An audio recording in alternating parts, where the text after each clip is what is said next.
Anacleto, contesta ese teléfono. No puedo, jefe. Estoy estudiando. Tú, Demetrio. Yo tampoco puedo. Estoy haciendo mi tarea. ¡Pánfilo! ¡Contesta el teléfono! ¡No puedo, jefe! ¡Me estoy bañando!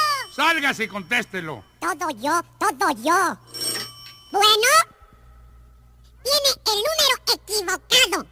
Ese teléfono para